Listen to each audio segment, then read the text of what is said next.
हरिओम. श्री स्वामी समर्थ भगवान की जय. श्री गुरुदेव दत्त. श्री स्वामी स्तवन. श्री गणेशाय नमः. श्री सरस्वते नमः. श्री गुरुभ्यो नमः. श्री कुलदेवताय नमः. श्री अक्कलकोट निवासी पूर्ण दत्तावतार दिगंबर यतिवर्य स्वामी राजाय नमः. ब्रह्मानंदं परमसुखदं केवलं ज्ञानमूर्ति द्वन्द्वातीतं गगनसदृशं तत्त्वमस्यादिलक्ष्यम् एकं नित्यं विमलमचलं सर्वदी साक्षीभूतं भावातीतं त्रिगुणरहितं सद्गुरु तन्नमामि. ओम रक्ताज रक्तवर्ण पद्मनेत्र सुहासवंदन कथा टोपीच माला दंडकमंडलुधर कट्टांकर रक्षस त्रैगुण्यरहित त्रैलोकपालक विश्वनायक भक्तवत्सल कलियुगे श्री स्वामी समर्थवार धारक पाहि मां पाहि मां पाहि मां. आता करूया प्रार्थना. जय जयाजी अगहरणा परात पराज कैवल्य सदना ब्रह्मानंदा यतिवर्या. जय जयाजी पुराण पुरुषा लोकपाला सर्वेशा अनंत ब्रह्मांडिशा वेदवद्या जगद्गुरु सुखधाम निवासिया सर्वसाक्षी करुणालया भक्तजन ताराया अनंत रूपे नटलासी. तू अग्नी तू पवन तू आकाश तू जीवन तूच वसुंधरा पूर्ण चंद्र सूर्य तूच पै. तू विष्णू आणि शंकर तू विधाता तू इंद्र अष्टतिपकलादी समग्र तूच रूपे नटलासी. तू अग्नी तू पवन तू आकाश तू जीवन तूच वसुंधरा पूर्ण चंद्र सूर्य तूच पै. तू विष्णू आणि शंकर तू विधाता तू इंद्र अष्टदीपकलादी समग्र तूच रूपे नटलासी.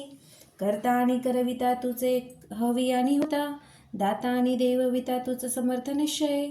जंगम आणि स्थिर तूच व्यापिले समग्र तुझ लागी अग्र कोठे नसे पाहता. असोनिया निर्गुण रूपे नटलासी सगुण ज्ञाता आणि ज्ञान तूच एक विश्वेशा. वेदांचाही तर्क चाचरे शास्त्रंतेही नावरे विष्णू शंकर एकसरे कुंठित झाले सर्वही. मी केवळ अल्पमती करू केवी आपली स्तुती सहस्रमुखे निश्चिती शिनल्या खाती वर्णिता. दृढ ठेवली चरणी माथा रक्षावी मजसी समर्था कृपा कटाक्षे दीनानाथा दासाकडे पाहावे. आता इतुकी प्रार्थना आनावी जी आपुल्या मना कृपा समुद्री यामिना आश्रय देजे सदैव. पाप ताप आणि दैन्य सर्व जाओ निरसोना इहलोकी सौख्य देवन परलोक साधन करवावे.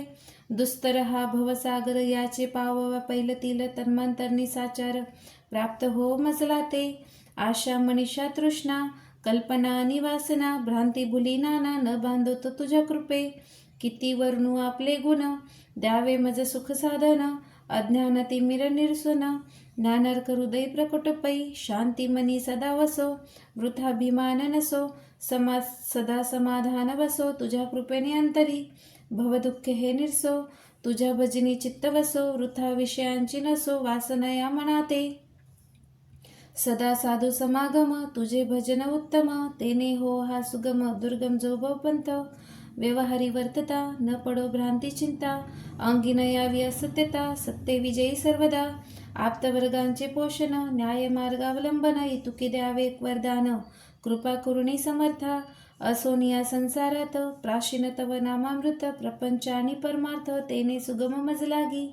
करता आणि करविता तूच एक स्वामीनाथा माझी ठाई वार्ता मी पणाची नसेची. गुरु ब्रह्मा गुरु विष्णू गुरुदेव महेश्वरा गुरु साक्षात परब्रह्म तस्मै श्री गुरुदेव नमः.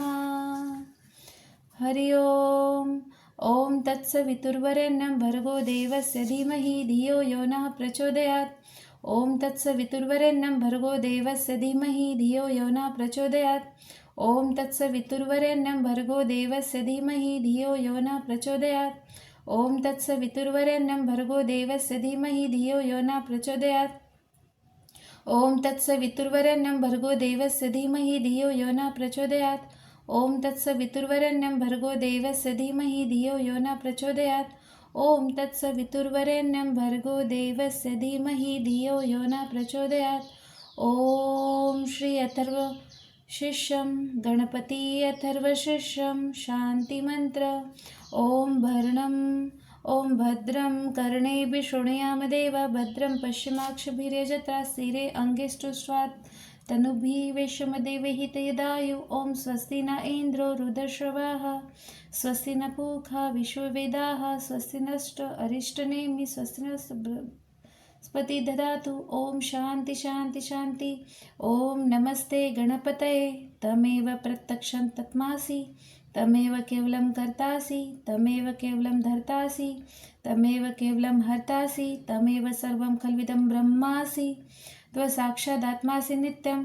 वृत्तं वच्मि सत्यं वच्मि। अत्वाम् अवक्तारम् अवश्रोतारम् अवधातारम् अवधातारम् अवानुचानमशिष्यम् अवपश्चातात् अवपुरस्तात् अवत्तरात्तात् अवदक्षिणात्तात् अवचोदरात्तात् अवधरात्तात् सर्वतो मा पाहि पाहि समन्तात्। त्वमानवसब्जन्मये त्वामनस ब्रह्ममय स्वच्चिदानन्दद्वितीयोऽसि। त्वप्रत्यक्ष ब्रह्मासि, त्वज्ञानमय विज्ञानमयोऽसि। सर्वं यदिदं तत्त्वजायते, सर्वं यदिदं विष्यति, सर्वं यदिदं नविष्यति, सर्वं यदिदं प्रत्येति। त्वभूमिरापनलनिलोभनभा त्वच्वधारिवाक्पदानि। त्वगुणत्रयातीतः, त्वदेहत्रयातीतः, त्वकालत्रयातीतः, त्वमूलाधारस्थितोऽसि नित्यं। त्वशक्तिरित्यात्मकः, त्वयोगिनाधायति नित्यं। त्वं ब्रह्मास्तं विष्णुस्तं रुद्रस्तं इन्द्रस्तं अग्निस्तं वायुस्तं सूर्यास्तं चन्द्रमास्तं ब्रह्मपुरं सरं। गणादिपूर्वमुष्याये वर्णादि तदनन्तरम् अनुस्वारपरतरा अर्धतुलसितं तारेण रुद्धम् ऐतृमनुस्वरूपं। गकारपूर्वरूपम् अकारमध्यं रूपम् अनुस्वारान्तरूपं बिन्दुरुत्रूपं नादसन्धामसहिता सन्धि सैष गणेशविद्या गणकऋषि निच्छन्द गायत्री छन्द गणपतिरेवता। ओम गण गणपतये नमो नमः। एकदन्ताय विद्महे वक्रतुण्डाय धीमहि तन्नो दन्ति प्रचोदयात्। एकदन्तचतुर्हस्तं पाशमकुशधारिणं रदचवरदहस्ते बिभ्रान्मुक्षध्वजं रक्तम्बोदरशुपकर्णकृतवाक्सं रक्तगन्धालपावृतपुष्पसुपूजितं भक्तानुकम्पतदेव जगत्कारणमूर्छितम् आविर्भूतसृष्टादौ प्रकृते पुरुषात् परम् एवं ध्याति नित्यं स्वयोगिना विघ्नावर। नमो रातपते नमो गणपते नमः प्रमथपते नमस्ते अस्तु लंबोदराय एकदन्ताय विघ्ननाशिने शिवसुताय श्रीवरदमूर्तये नमः। ओम भद्रं कर्णेभिः शृणुयाम देवा भद्रं पश्चिमाक्षभिर्यजत्रा स्थिरे अंगे सुष्टास्तनुभुवेशमदेवहितयदायु। ओम स्वस्ति न इंद्रो वृतश्रवाः स्वस्ति न पूषा विश्ववेदाः स्वस्ति नस्तष्टो अरिष्टनेमि स्वस्ति न बृहस्पति ददातु। ओम शांति शांति शांति। श्री स्वामी समर्थ महाराज की जय। श्री गुरुदेव दत्त। हरि ओम। श्री गणेशाय नमः। श्री कुलस्वामिनी धनदाई श्री कुलदेवी आशापुरा। जय माता सप्तशृंगा, जय माता लक्ष्मी।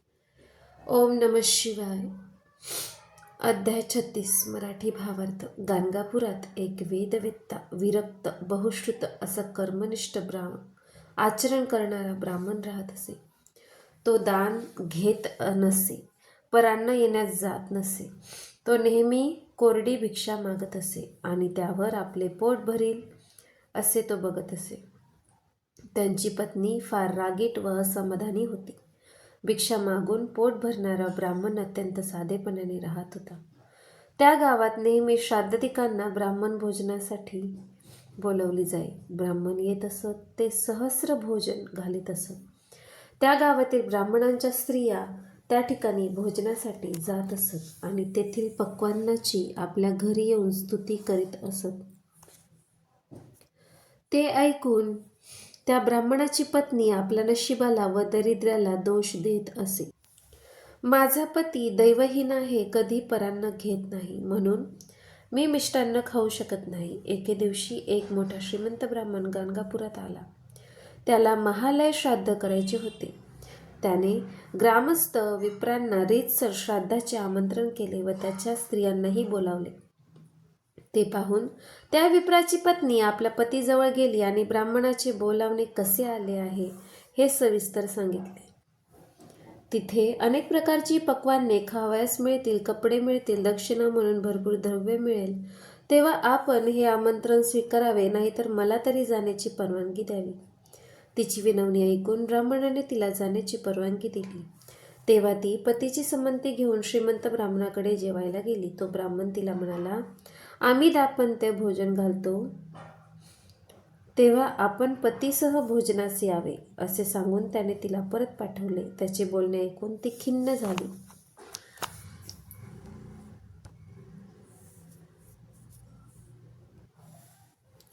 ती नृसिंह सरस्वतींच्याकडे आली व त्यांना नमस्कार करून म्हणाली, स्वामी, माझे पती परांना घेत नाहीत, त्यामुळे मला इच्छा असूनही सुद्धा चांगले अन्न कधी खायला मिळत नाही. तरी माझ्या पतीला भोजनास जावे असे तुम्ही सांगा.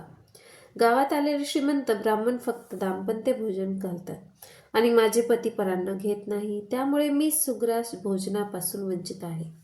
तरी आपण माझ्या पतीस सहभोजनाचा आस्वाद घेण्याचे आमंत्रण स्वीकारण्यास सांगावे. श्रीगुरूंनी तिच्या पतीस बोलावून तसे सांगितले. तेव्हा तो ब्राह्मण श्रीगुरूंना म्हणाला, जो गुरुची आज्ञा पाळीत नाही तो घोर नरकात पडतो, म्हणून तुमची आज्ञा शिरोधार्य मानून मी जातो. त्या श्रीमंत ब्राह्मणाने आपल्या पितरांचे नाव उच्चारून श्रद्धापूर्वक व दाम्पत्याला अनेक प्रकारचे मिष्टान्न वाढले. भोजन करताना त्या स्त्रीला एक विचित्र प्रकार दिसला. कुत्रे व डुकरे आनंदाने आपल्याबरोबर भोजन करताना दिसले. ते पाहून तिला उबग आला. इतर ब्राह्मण तिथे जेवत होते, परंतु त्यांना हा विचित्र प्रकार दिसत नव्हता. तुझ्यामुळे मला हे दूषित अन्न खावे लागत आहे असे तिचा पती तिला म्हणाला व दोघेही पानावरून उठली व श्रीगुरूंकडे येऊन ती श्रीगुरूंना म्हणाली, मी पतीची आज्ञा मानली नाही म्हणून आम्हाला अभक्ष्यभक्षण करावे लागले, तरी मला क्षमा करावी. तिचा पती गुरूंना म्हणाला, स्वामी, माझ्या हातून व्रतभंग झाला, त्यामुळे मला चिंता वाटते.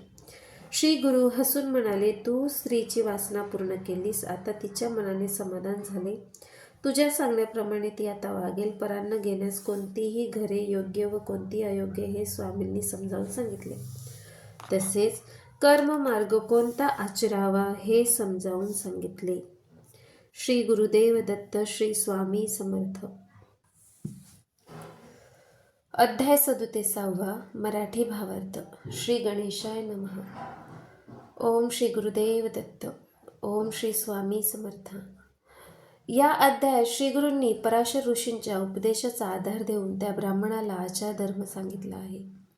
होम करण्याची कोणती साधने घरात राखून ठेवावी, देवपूजा करण्यासाठी पद्धती सांगितली. ब्राह्मणाने जशी त्रिकाळ संध्या करणे आवश्यक आहे तशी ही देवपूजा ही त्रिकाळ करणे आवश्यक आहे.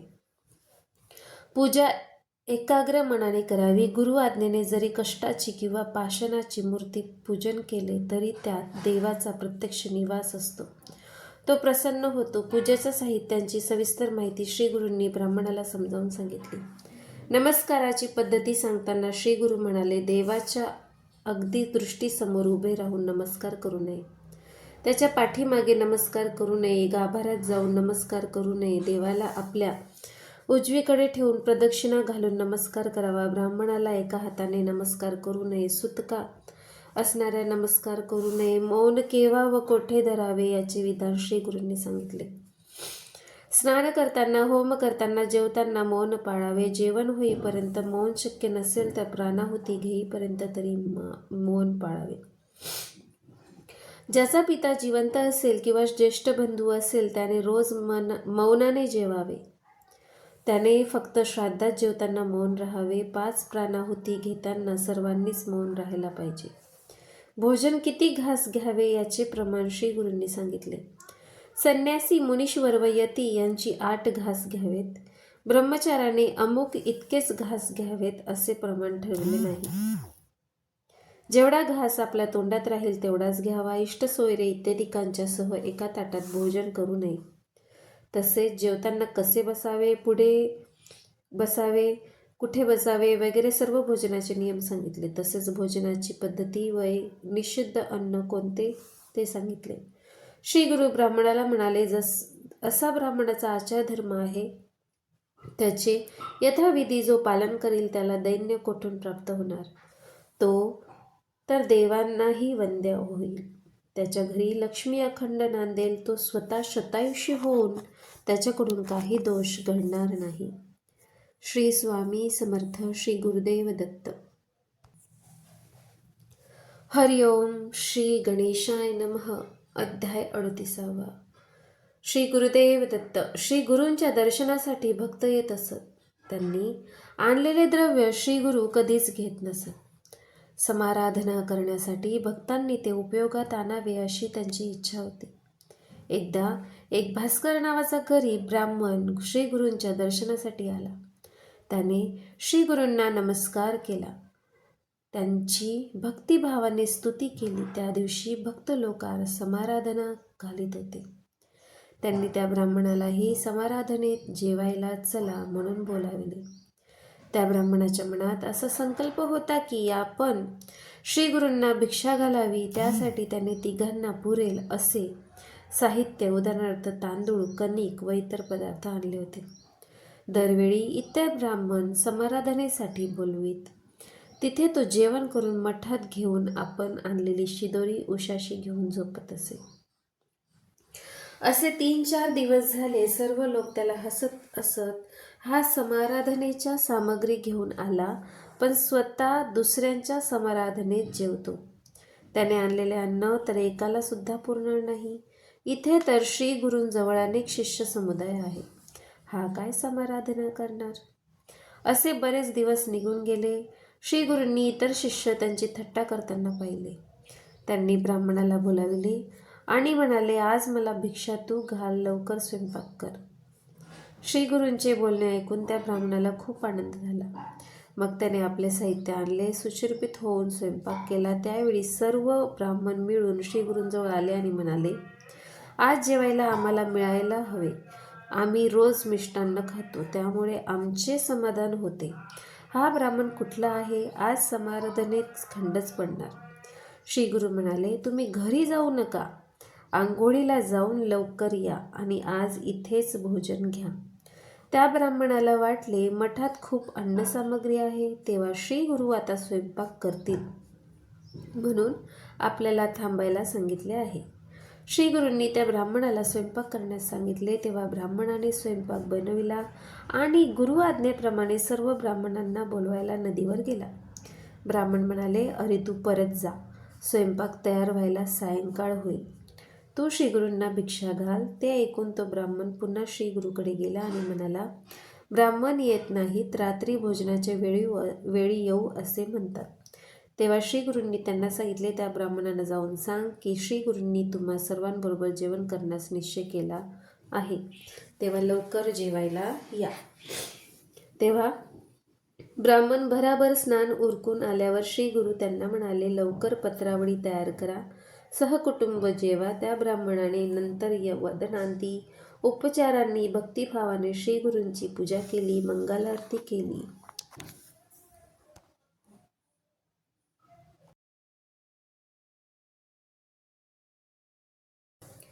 तेव्हा ब्राह्मण भराभर स्नान उरकून आल्यावर श्री गुरु त्यांना म्हणाले, लवकर पत्रावळी तयार करा, सहकुटुंब जेवा. त्या ब्राह्मणाने नंतर वदनादी उपचारांनी भक्तिभावाने श्री गुरूंची पूजा केली, मंगलारती केली. त्यामुळे श्री गुरूंना संतोष झाला. त्यांनी त्या ब्राह्मणाला शिजवलेले अन्न त्यांच्याजवळ आणून ठेवण्यास सांगितले आणि आपल्या जवळील वस्त्राने ते अन्न झाकून ठेवण्यास सांगितले. मग कमंडलूतील उदक घेऊन त्या अन्नावर प्रोक्षण केले व ते अभिमंत्रित केले. ब्राह्मणाला बोलावून ते म्हणाले, तू या अन्नावरचे झाकण काढू नकोस, एका बाजूने अन्न काढून घे आणि सर्व ब्राह्मणांना भराभर वाढायला घे. श्री गुरुसह साऱ्या पंक्तीला वाटप चालले होते. तो ब्राह्मण स्वतः तूप वाढीत होता. सर्व ब्राह्मण आनंदाने जेवले. तसंच त्याचा परिवार जेवून तृप्त झाला. गावातील इतर सर्व त्यांचे परिवारासह जेवून तृप्त झाले. सगळ्यांनी जेवणे झाल्यावर श्री गुरूंनी त्या ब्राह्मणाला बोलावले आणि तुझे दारिद्र्य दूर होईल, तुला पुत्र पौत्र होईल असा आशीर्वाद दिला. सर्वजण आश्चर्यचकित झाले. अगदी थोडे अन्न शिजवले होते तरी 4000 लोक जेवले. हे सारे कर्तृत्व श्री गुरूंचे. त्यांनी अन्नपूर्णेचे स्मरण केले, त्यांच्यामुळे सर्वांना हा प्रसाद मिळाला. श्री गुरुदेव दत्त. श्री स्वामी समर्थ महाराज की जय.